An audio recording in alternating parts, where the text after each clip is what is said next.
پاکستان امریکہ year اور ground line communication معاہدہ یہ 2001 سے جاری ہے، جس کے تحت امریکی افواج افغانستان سے انخلا کے وقت پاکستان کے زمینی اور فضائی راستے کو استعمال کر سکتی ہیں۔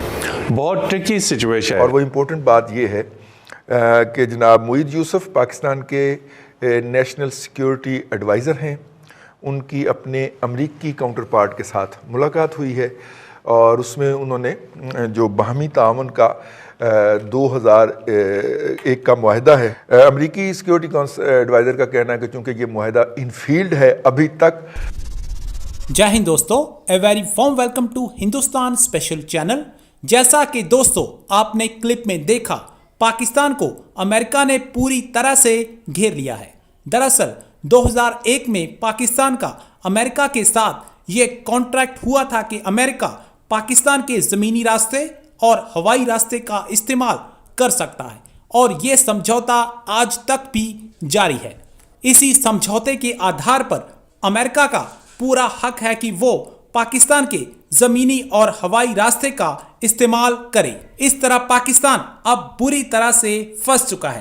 اسی بیچ جنیوا میں امریکہ اور پاکستان کے نیشنل سیکیورٹی ایڈوائزر کی میٹنگ ہوئی اور امریکہ نے پاکستان کو اس 2001 کے سمجھوتے پر عمل کرنے کا حکم دیا۔ اب پاکستان امریکہ کو نہ چاہتے ہوئے بھی روک نہیں سکتا، اور اب پاکستان کو امریکہ کی بات ماننی پڑے گی، کیونکہ یہ ایک سمجھوتا ہے۔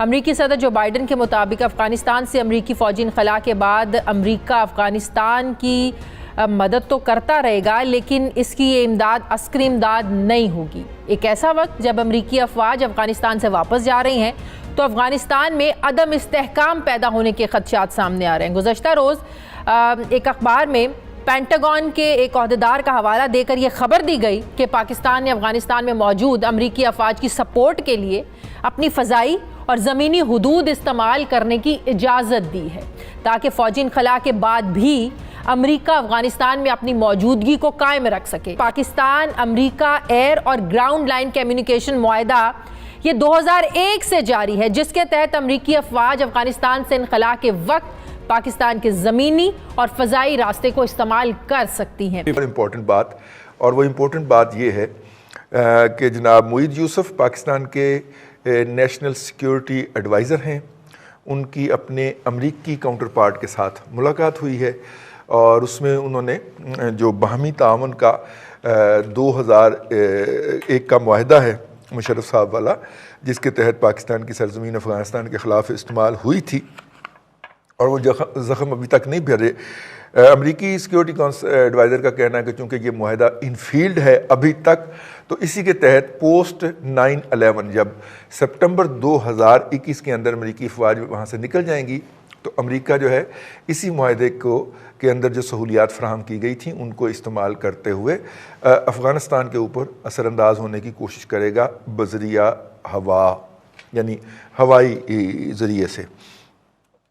اور بھی بہت ساری باتیں اس میں لکھی ہوئی ہیں، دہرانے کی جو ہے وہ جسارت کرنے کے بجائے میرا خیال ہوگا مہمانوں کی طرف جایا جائے۔ اپنا راؤ صاحب، کل ہمارے دفتر خارجہ نے کہا کہ پاکستان جو ہے وہ کسی کو اڈے نہیں دے رہا، اور آج جو ہے وہ ایک جوائنٹ پریس ریلیز سامنے آ گئی ہمارے نیشنل سیکیورٹی ایڈوائزر کے حوالے سے کہ جناب ہم آپ سے اڈے مانگ تو نہیں رہے، ہم تو ویسے ہی استعمال کریں گے جیسے 9/11 کے فوراً بعد مشرف صاحب کے ساتھ ایگریمنٹ ہوا تھا، اور اس ایگریمنٹ کا وہ حوالہ بھی دیا انہوں نے اس پریس ریلیز کے اندر، تو اس کے تحت استعمال کریں گے۔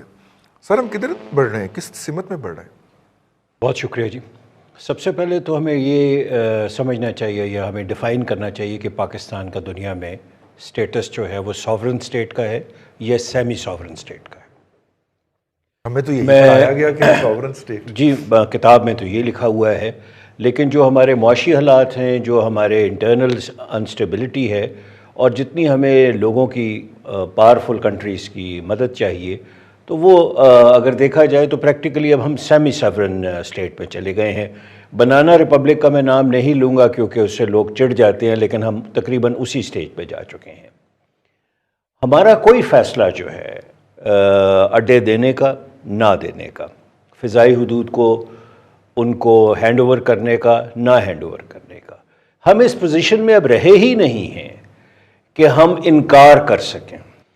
اب یہ جنگ جو ہے یہ پاکستان کے اندر آ چکی ہے. آپ یہ کہہ رہے ہیں کہ ہم گھسیٹ کے وہ جنگ اپنے ملک میں لے کے آئے، اور اب ان کے دور کے اندر پھر یہ خبریں سامنے آ رہی ہیں کہ جناب ہم جو زمینی اور ہوائی سپورٹ فراہم کرنے جا رہے ہیں. کہ جب ہمارا قد کاٹ اتنا نہیں ہوتا جتنی بڑی بات کر لیتے ہیں، جس طرح ریسنٹلی آپ کے وزیر اعظم نے اقوام متحدہ میں بھی بڑی غضبناک جو ہے تقریر کی، لیکن بیک اپ پہ کچھ نہیں تھا. تالیاں بجانے والے ساتھ لے کے گئے ہوئے تھے.